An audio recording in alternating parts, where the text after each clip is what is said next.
신약 289쪽 고린도후서 4장 7절입니다. 우리가 이 보배를 같이 읽겠습니다. 시작.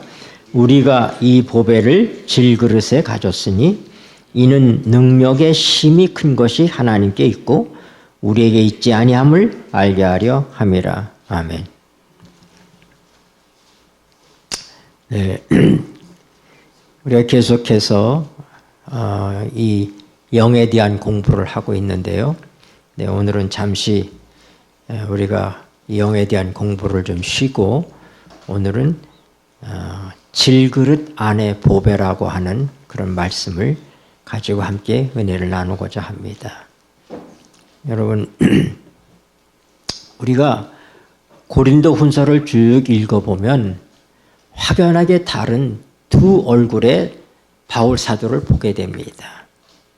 우리가 생각하는 바울 사도는 정말로 사자와 같고 용사와 같은 하나님의 탁월한 종으로 그렇게 보고 있지만은, 그러나 고린도후서 10장에 보면 한번 보십시다. 10장, 고린도후서 10장. 너희를 대하여 읽겠습니다. 시작. 너희를 대하여 대면하면 겸비하고 떠나 있으면 담대한 나 바울은 이제 그리스도의 온유와 관용으로 친히 너희를 권하고. 여러분, 사도 바울이 어떤 사람이었을까? 네, 우리가 그분이 아주 용기 있고 믿음의 용사와 같은 사도 바울을 생각하는데, 근데 실제적으로 사람들이 만나면은 그렇지 않았던 것 같아. 네. 그러니까 직접 대면하면 시원치 않다. 별거 아니네. 네, 이런 인상을 주는 그런 분이지 않았는가, 이렇게 생각해 볼 수 있습니다. 그의 말씀은 굉장히 힘있고 능력이 있는데 대면해 보면은 별로 그렇게 대단한 것 같지 않다. 이런 인상을 주었던 것으로 생각됩니다. 10절에 보세요. 10절. 저희 말 읽겠습니다. 시작. 저희 말이 그 편지들은 중하고 힘이 있으나 그 몸으로 대할 때는 약하고 말이 시원치 않다 하니. 네. 어떤 그 생각이 드세요? 이 말씀을 보니까. 네. 말도 그렇게 썩 잘하는 것 같지 않고, 네, 그런 사도 바울의 모습을 보게 되는 것입니다. 11장도 보세요. 11장 6절.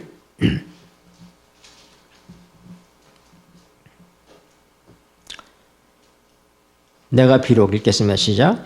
내가 비록 말에는 조라나 지식에는 그렇지 아니하니 이것을 우리가 모든 사람 가운데서 모든 일로 너희에게 나타내어노라. 네, 우리는 사도 바울 선생님이 아주 대단한 웅병가일 거라고 생각을 하잖아요. 그런데 여기 있는 말씀을 토대로 보면은 뭐예요? 그가 대면에서 막상 말해보면 그 말도 시원치 않고, 그죠? 이런 변변치 않은 그런 모습을 보여주는 사람이지 않았는가 하는 것들을 우리는 말씀 속에서 볼 수가 있습니다. 그래서 사도 바울에게 뭐예요? 두 얼굴이 있구나.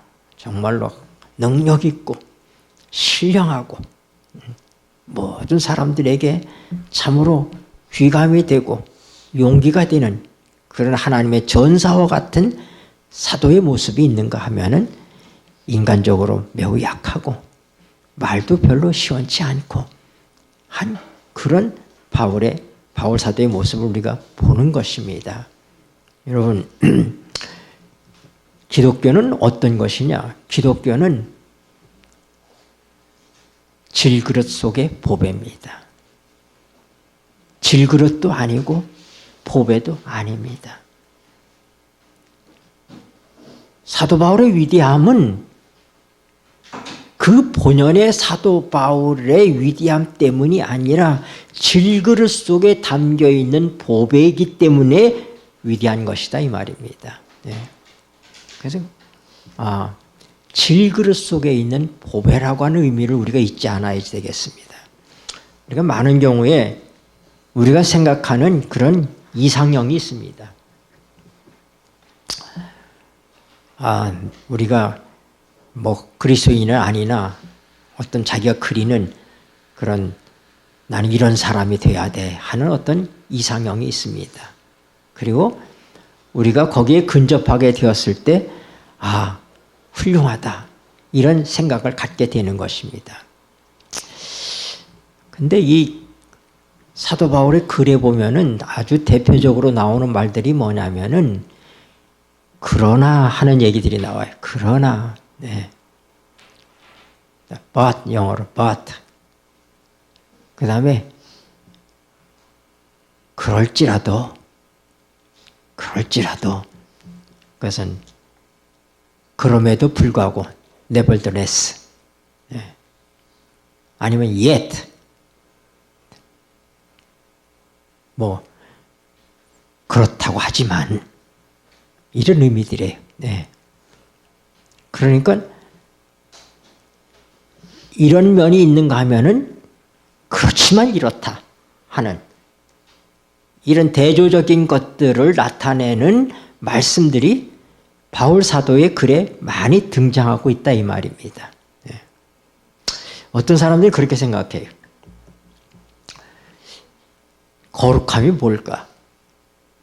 거룩함은 우리에게 있어서의 부적절한 언행이나 또는 태도나 또 이런 것들이 다 없어지고 나면 거룩하게 되었다.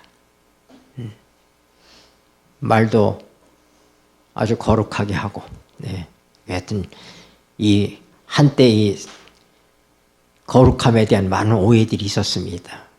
옛날에 재밌는 얘기가 우리 삼육대학에서 이 거룩함을 드러내는 그 표로서 뭘 얘기하냐면은 성경책을 얼마나 더 가슴 가까이 들고 다니느냐. 성경을 이렇게 들고 다니는 거다. 여기는 경박한 겁니다. 이렇게 들고 다니는 것은 성경책을 아주 가슴에 이렇게 가까이 갖고 다니는 것이 그것이 거룩한 모습이고 얼마나 거룩함을 생각했으면은 우리 전도사님들이 데이트를 하면은 실제적인 얘기예요. 데이트를 시작하면서 우리 묵상 기도하고 데이트 시작하겠습니다.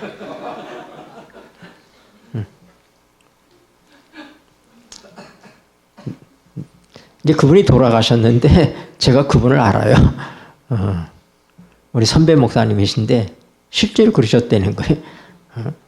잔디밭에 앉아서 같이 이제 둘이 얘기를 시작하면서 자 우리 묵상 기도하고 데이트 시작합시다. 그리고 진짜 그렇게 했다는 거예요. 네.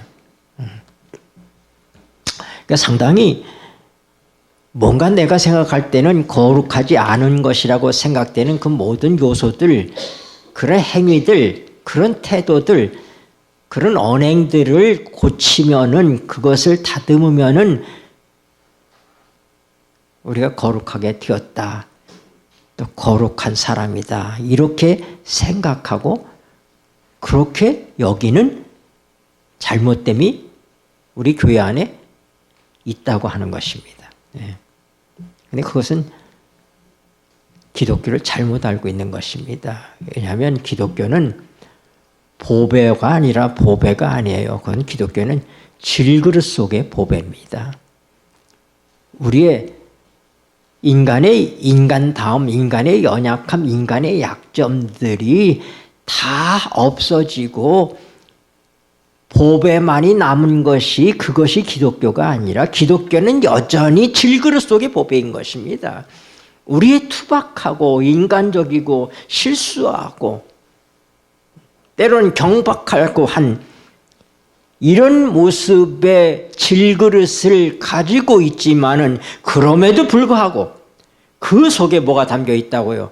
보배이신 예수님이 우리 안에 계신 것이 이게 진정한 신앙하는 사람들의 삶이고 기독교의 중심이 바로 그렇다 이 말입니다. 그래서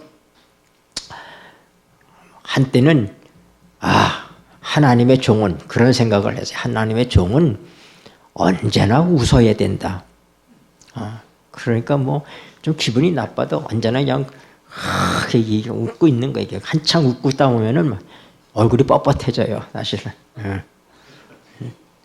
그래서 이게 하나님의 사람은 뭐 찡그리거나 화를 내거나 그러면 안 된다. 늘 명랑하고 웃어야지 된다. 이런 생각을 가지고 그래서 어쩌다가 화를 내거나 이렇게 하면은 뭔가 내가 잘못된 것 같고, 네, 체면에 서지 않고 내가 신앙을 잘못하는 것 같고, 또 어떤 때는 하나님의 백성은 언제나 믿음 안에서 담대해야지 되고 어떻게 돼? 용기 백배하고 두려움이 없어야지 된다. 이렇게 생각할 수 있어요. 그러나 성경에 보면 그렇지 않아요. 네. 사도 바울의 모습을 보면은 고린도후서 6장 10절 보세요. 고린도후서 6장 10절. 근심하는 자 같으나 10절 읽겠습니다. 시작. 근심하는 자 같으나 항상 기뻐하고 가난한 자 같으나 많은 사람을 부유하게 하고 아무것도 없는 자 같으나 모든 것을 가진 자로다. 여러분, 그리스도인도 뭐예요? 근심합니다. 근심해요. 네. 우리 예수님께서 십자가를 지시기 전에 그가 어떻게 했어요? 내가 심히 고민하여 죽게 되었다. 그렇게 표현했어요. 네. 그리스도인은 인간성이 다 없어져 버리고 오직 거룩한 것들만 채워진 것이 그게 그리스도인이다. 아닙니다. 성경에 그렇게 말하고 있지 않습니다. 뭐예요? 우리는 질그릇 속에 있는 보배일 것이지 우리 자신이 무슨 대단한 변화를 일으켜가지고 그렇게 되는 거 아니에요. 그러니까 어떤 사람들은 그 질그릇에다가 뭐예요? 반짝반짝거리라고 거기다가 락화를 칠한다든지 뭐 이렇게 해서 그 투박한 질그릇을 없애려고 하는 경향이 있다 이 말입니다. 그것이 기독교가 아니에요. 있는 그대로 그 질그릇 속에 뭐예요? 보배가 담겨 있다 이 말입니다. 2장 4절에 보면은 사도 바울이 많은 눈물을 흘렸다고 얘기하고 있어요. 이런 훌륭한 하나님의 종 사도 바울도 어떻게 해요? 눈물을 많이 흘렸어요. 사도 바울은 눈물을 흘렸으니까 예수님도 우셨어요. 예수님도 우셨어요. 네. 4장 8절에 보면은 답답한 일을 당했다. 1장 8절에 보면은 힘에 지나도록 심한 고생을 받아 살 소망이 끊어지고. 여러분, 사도 바울이 살았던 삶은 하나님이 늘 함께 하시기 때문에 늘 참으로 언제나 용기 있고 희망적이고 절망이 없고 하는 그런 삶을 살았던 것이 아니라 우리가 성경에서 보면 그렇지 않아요. 사도 바울이 내 살 소망이 끊어졌다. 근심하고 많은 눈물을 흘리고 이런 모든 것들이 없어진 것이 그리스도인의 모습이라고 우리가 생각한다 이 말입니다. 내가 우리 그리스도 안에 있으면 우리는 늘 담대해야 되고 기뻐해야 되고 즐거워야 되고 온전해져야 된다고 생각합니다. 그러나 성경은 그렇게 말하고 있지 않습니다. 우리에게는 두 모습이 있을 수밖에 없다. 뭐예요? 질그릇의 모습과 보배의 모습입니다. 질그릇은 내 본연의 모습인 것이고 이 질그릇 속에 보배가 담겨 있기 때문에 우리의 삶이 고상해 보이고 훌륭해 보이고 아름다워 보일 수 있지만은 그러나 뭐요? 여전히 우리는 뭐 속에 뭐라고요? 질그릇을 가지고 있다고 하는 거예요. 나 존재는 질그릇이라고 하는 사실입니다. 우리는 생각할 때 이런 생각합니다. 약함과 강함은 공존할 수 없다. 그렇죠? 약한 것과 강한 거는 공존할 수 없잖아요. 그러나 성경은 그렇게 말하고 있지 않아요. 네. 사도 바울이 뭐라고 돼? 내가 자랑하면 뭘 자랑하겠다? 약한 것을 자랑하겠다. 왜냐하면 내가 약할 때 강함이라. 네. 여러분 우리가 언제나 우리는 질그릇이라는 사실이 있지 않게 되길 바랍니다. 약하지 않은 것처럼 늘 강한 것처럼 네.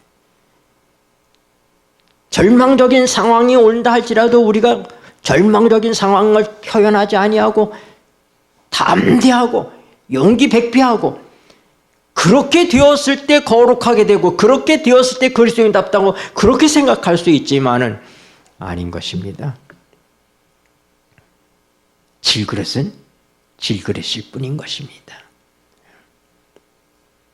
그러나 놀라운 것은 그리스도인은 약한 가운데서도 강할 수 있습니다. 왜요? 나는 약하지만 그분은 강하시기 때문에, 그분이 내 안에 계시기 때문에 강한 것입니다. 내가 강한 것이 아니라 나는 약한 거예요. 내가 더 약하면 약할수록 어떻게 그분의 강함이 두드러지게 나타나게 된다고 하는 것입니다. 내가 강한 척하고 내가 무엇을 할 수 있는 것처럼 그렇게 나서면 그분은 기다리실 수밖에 없어요. 예수님이 풍랑이 일던 그 바다에서 고무를 베고 그는 주무시고 계셨는데 이 사람들이 풍랑이 일어나니까 자기들이 하는 제주껏 다 뱃사람들이니까 뭐 어떻게든지 예수님 도움 없이 해보려고 하다가 결국은 광풍에게, 성경은 광풍이라고 그랬어요. 그 광풍은 그들이 늘 겪었던 갈릴리 바다에서 읽었던 그런 풍랑과는 다를 것입니다. 이 배에 예수님이 타고 계시기 때문에 사단이 공격하는 그런 광풍입니다. 사람의 힘으로 잠재울 수 없는 그런 광풍이 일어난 것입니다. 그들의 재주가 소용이 없어요. 그들이 살 길은 뭐예요? 예수님을 깨우는 것밖에 없는 것입니다. 우리의 삶의 현장에서 우리는 뭐예요? 질그릇에 불과하다는 사실을 빨리 인정해야지 돼요. 네.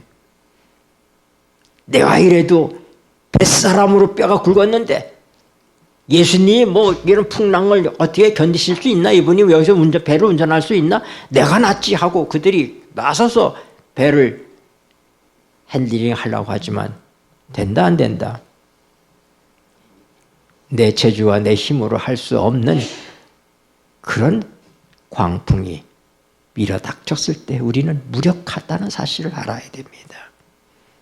그러나 그 배에 누가 타고 계시다는 거예요? 예수님이 타고 계시다고 하는 거예요. 나는 어쩔 줄 모르고 어찌할 바를 모르는 그런 참담한 지경에 처하지만 그러나 질그릇 안에 보배가 있다는 사실을 기억하게 되시길 바랍니다. 그래서 그리스도인은 어떤 사람이에요? 약함 중에도 강한 사람입니다.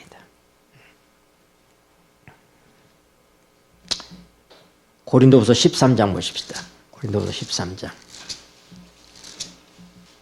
4절 그리스도께서 읽겠습니다. 시작.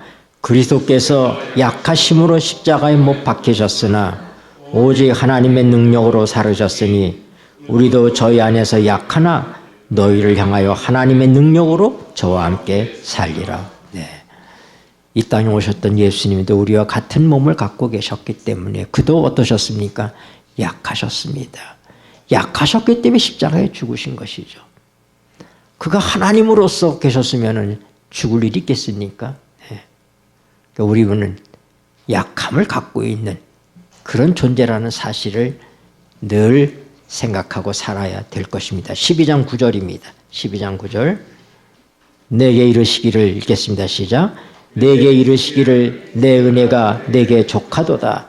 이는 내 능력이 약한 데서 온전하여 짐이라 하신지라. 이러므로 도리어 크게 기뻐함으로 나의 여러 약한 것들에 대하여 자랑하리니 이는 그리스도의 능력으로 내 매에 머물게 하려 함이라. 아멘. 네, 그리스도인은 질그릇 속의 보배이기 때문에 약한 가운데서도 온전할 수 있는 것입니다. 왜요? 우리에게 나는 질그릇이지만은 내 안에 누가 계시기 때문에 우리의 보배이신 예수 그리스도가 계시기 때문에 그러면 우리는 일부러 질그릇의 모습을 감추려고 하려고 할 필요 없어요. 이게 외식하는 사람들의 신앙의 모습인 것입니다. 네. 질그릇의 모습을 감추려고 하는 것이 아니라 질그릇에 담겨있는 예수 그리스도를 의지하고 그분을 나타내는 것입니다. 우리 많은 경우에 우리는 질그릇을 고쳐보려고, 질그릇을 무슨 보배합처럼 만들어 보려고. 아니요. 우리 그저 질그릇일 뿐입니다. 근데 우리가 축복된 것은 이런 실수가 많고 약하고 부족하고 변덕스럽고 그런 질그릇 속에 보배가 담겨 있다고 하는 것입니다. 저는 이 말씀을 준비하면서 참 너무 은혜롭고 감동스러웠어요. 그래, 나는 질그릇이야. 내가 마치 목사이기 때문에 뭐 좀 한 사람 난 것처럼, 그게 아니라 나는 그저 질그릇이야. 그런데 질그릇 속에 보배가 담겨 있다고 하는 이 사실이, 주님께서 좋은 그릇을 찾아서 그곳에 계신 것이 아니라 투박한 못난 질그릇 속에 담겨 계시다고 하는 사실 때문에 참으로 나는 그래 질그릇이야. 근데 주님이 이런 나와 함께 하신다는 하는 생각이 제게 밀려올 때 제가 참 혼자 말씀을 보면서 너무나 감사했어요. 그래서 제가 오늘 전해야 하던 말씀을 다음 주를 미뤄놓고 제가 이 말씀을 들고 나왔어요. 이것이 나에게 너무나 좋았기 때문에 나는 질그릇이야. 우리가 생각할 때 믿음과 의심이라는 약함과 강함은 공존할 수 없는 것처럼 믿음과 의심은 공존할 수 없는 것처럼 생각이 됩니다. 그렇죠? 네. 예수님께서도 늘 믿음이 없는 것을 나무라셨고 믿음이 적은 자들아 책망하셨습니다. 그런데 우리 사도행전에 보면은 재미있는 장면을 보게 됩니다. 베드로가 옥에 갇혔습니다. 그래서 온 교인들이 베드로를 위해서 하나님께 기도하고 있었어요. 그런데 하나님께서 옥에 옥문을 여시고 베드로를 깨웠습니다. 그리고 옥문 밖에 나왔어요. 베드로는 그게 꿈인가 생신가 잘 몰랐는데 천사가 떠나가고 이제 바람이 쉥 부는데 보니까 자기가 옥문 밖에 나와 있는 거예요. 하나님 천사가 나를 인도하셨구나. 그리고 그들이 모여서 기도하는 마가의 다락방, 늘 모이는 곳입니다. 그 예루살렘에서 그 바나바의 누이인 이 마가는 이 바나바의 그건 그 뭐예요? 생질의 생질. 바나바가 외삼촌이고 그 바나바도 부자였잖아요. 그러니까 바나바의 형제들이 다 부유했던 것 같아. 그러니까 마가의 그 어머니가 부유했기 때문에 그 마가의 집이 다락방에 120명이라 올라가서 기도할 수 있을 때 다락방에, 여러분 다락방에 120명이 있을 수 있는 충분한 공간인 건 큰 집이죠. 그렇죠? 큰 집인 걸 알 수 있어요. 늘 거기가 교인들이 모이는 장소였습니다. 네. 그러니까 지금도 거기서 모여서 베드로의 구출을 위해서 베드로가 옥에서부터 풀려나기를 하나님께 기도하고 있습니다. 근데 베드로가 가서 그 문을 두드립니다. 그랬더니 누가 나와요? 로데라고 하는 계집아이가 나오는데 문을 두드리니까 누구의 목소리? 베드로의 목소리예요. 너무나 놀라가지고 문을 열어줄 생각도 못하고 쫓아 들어가서 베드로가 왔다고 얘기하니까 사람들이 믿었습니까? 안 믿었습니까? 야, 무슨 베드로가 오게 했는데 베드로가 여기 와 있어? 안 믿었어요. 그들이 뭐 하고 있는데 지금? 기도하고 있잖아요. 베드로의 옥에서부터 구원받기를 그들이 기도하고 있는데 하나님께서 기도를 들으시고 베드로를 보냈는데 믿어요, 안 믿어요? 안 믿잖아요. 네. 뭐 내가 자꾸 주장하니까 그럼 그의 천사야? 계속 베드로가 문을 두드리니까 베드로가 들어와서 다 놀래잖아요. 자, 그러니까 우리가 생각할 때 뭐예요? 믿음과 의심은 공존할 수 없는 것처럼 생각하지만은 그들이 기도하면서도 정작 기도의 응답이 왔을 때 뭐라고요? 믿지 못할 만큼 우리가 많은 경우에 기도할 때 그런 확신 없이 기도할 때들이 있습니다. 네. 그래서 인간은 뭐다? 질그릇이다. 네. 우리 예수님께서 귀신 들린 아들을 고쳐달라고 그럴 때 제자들에게 데려왔더니 못 고쳤잖아요. 예수님이 변화산에 올라갔다가 베드로와 요한과 야고보를 데리고 다가갔습니다. 그랬더니 그때 그 아버지가 주여 우리 아들이 귀신 들려서 물에도 뛰어들고 불에도 뛰어들고 그러는데 당신의 제자들에게 데려왔더니 못합니다. 주여 할 수 있거든. 내 아들을 건져주십시오. 얘기하니까 예수님이 뭐라고 그랬어요? 할 수 있거든이 무엇이냐. 믿는 자에게는 능치 못할 것이 없다. 하니까 이 아버지가 뭐라고요? 깨달았어요. 주여 내가 믿습니다. 내가 믿습니다.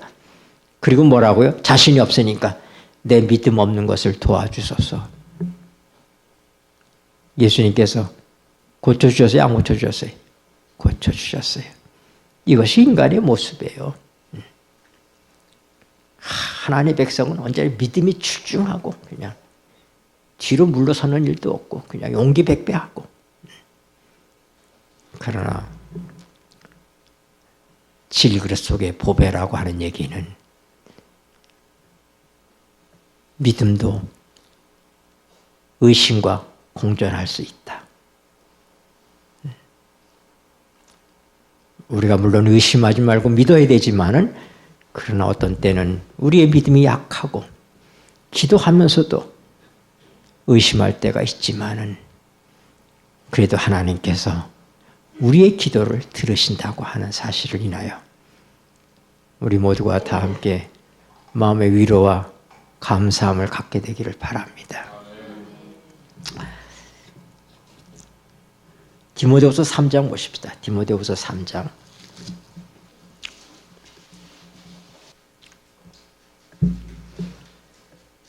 네가 이것을 알라. 읽겠습니다. 시작. 네가 이것을 알라.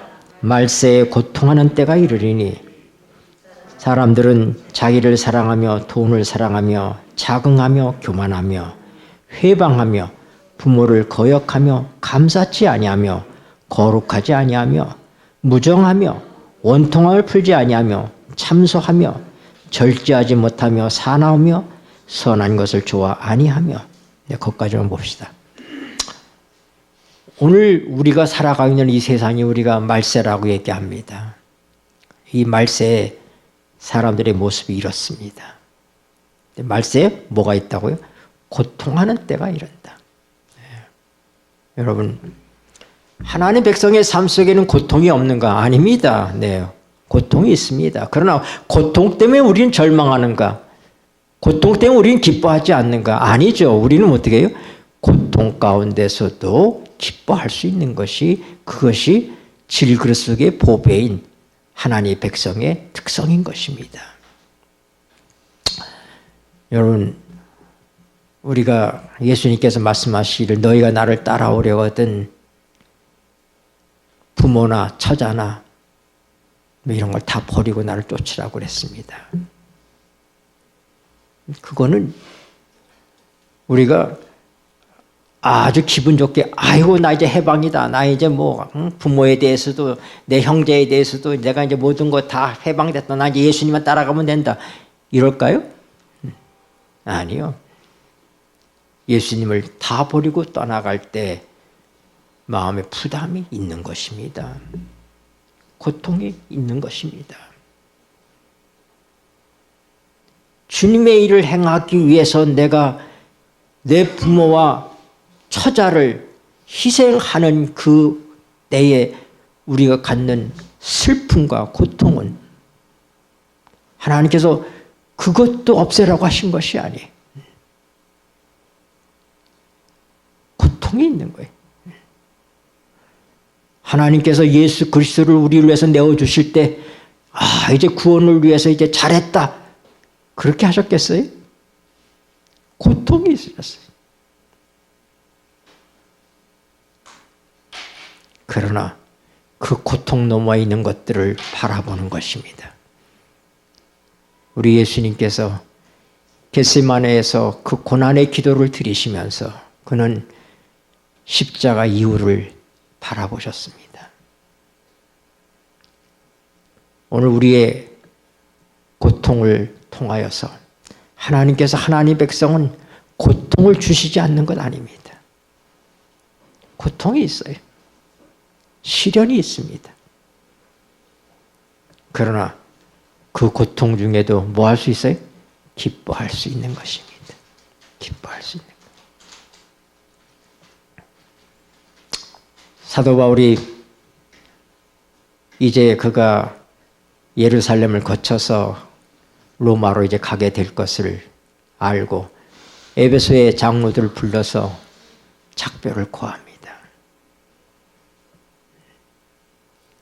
그것이 그들에게 있어서의 마지막이 된다는 사실을 알지만 그런 이별이 아픔이 있지만 그것 때문에 고통을 겪고 있지만 절망하지 않습니다. 왜요?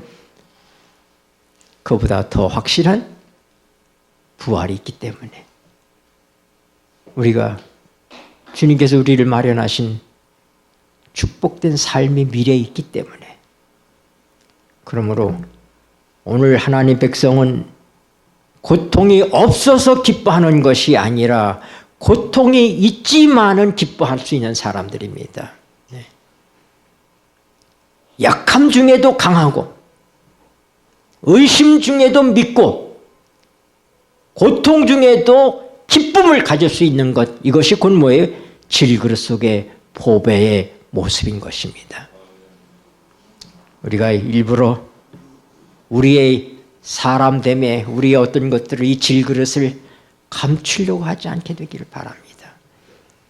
많은 오해가 질그릇의 투박함이 없어지면은 그것이 거룩한 것이고 완전한 것이라고 그렇게 생각됩니다. 이렇게 생각하는 신앙이 바로 뭐예요?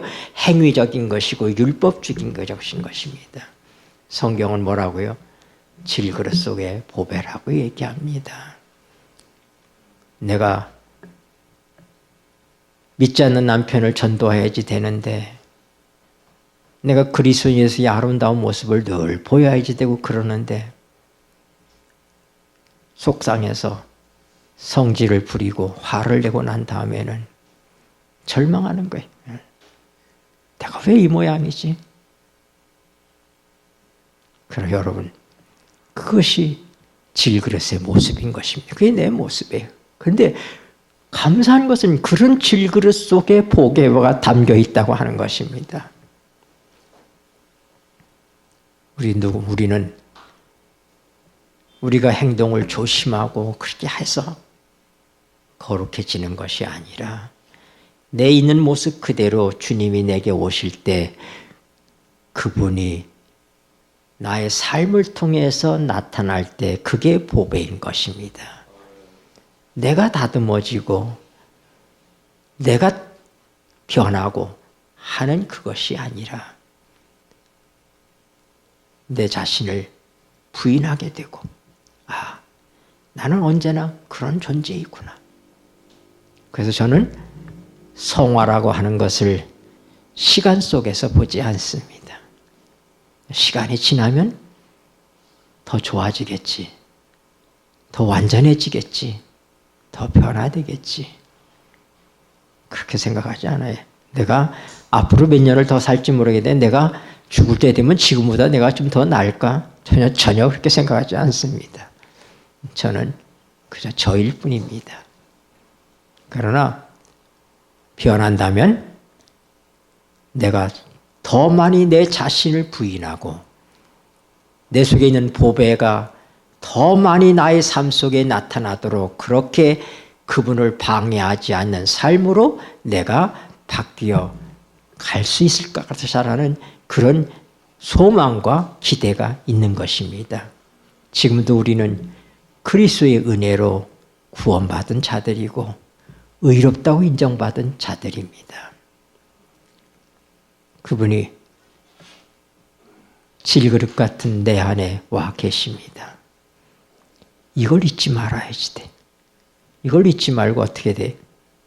우리가 질그릇의 어떤 것들을 나타내 보여주기 위해서 예수님을 무시하지 마시고, 내가 나서봤자 나는 투박한 질그릇의 모습밖에 없다는 사실을 아시고 자신을 버리고 자기 십자가를 지고 예수님을 따르는 축복된 삶을 살게 되기를 바랍니다.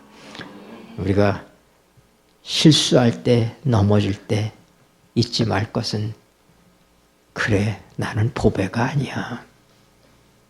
질그릇 속의 보배지. 여러분, 중요한 것은 나는 질그릇도 아니고 보배도 아닙니다. 뭐예요? 질그릇 속의 보배입니다. 이게 그리스도인의 모습인 것입니다.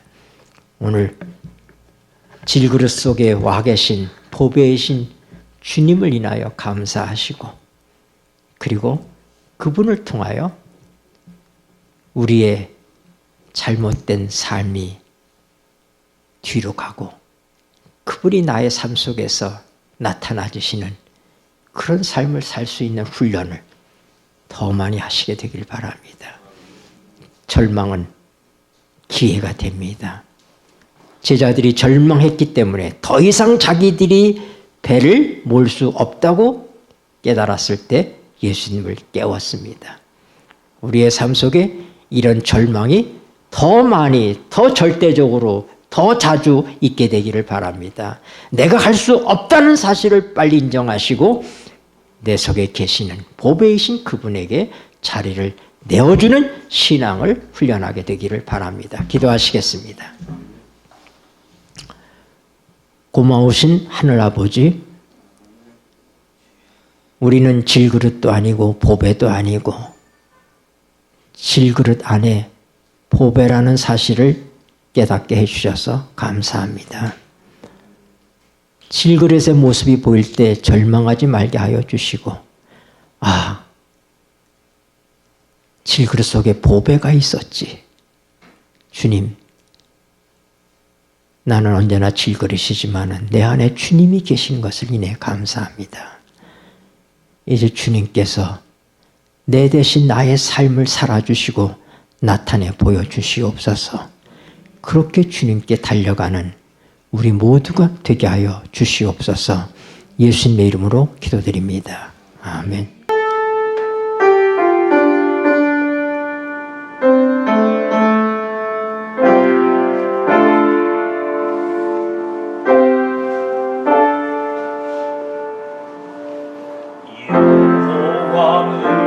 여호와는 나의 목자시니 내게 부족함이 없으리로다.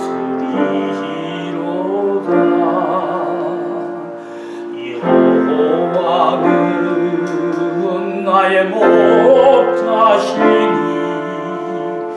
내게 부족함이 없으리로다.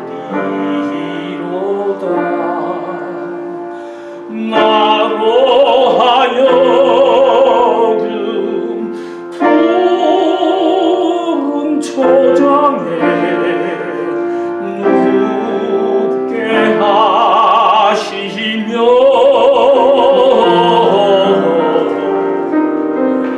잔잔한 물가로 사랑과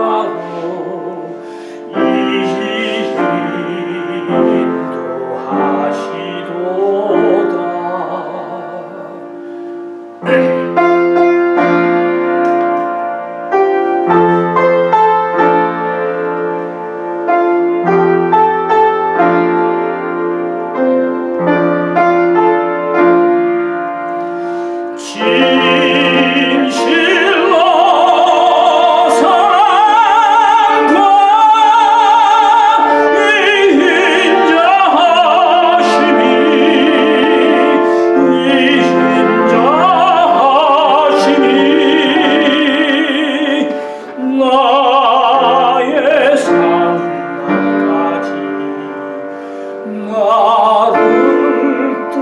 따르리니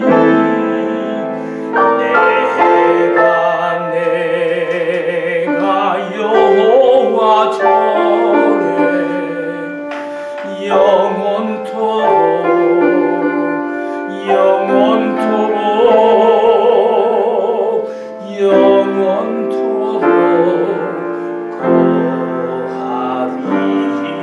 거하리로다.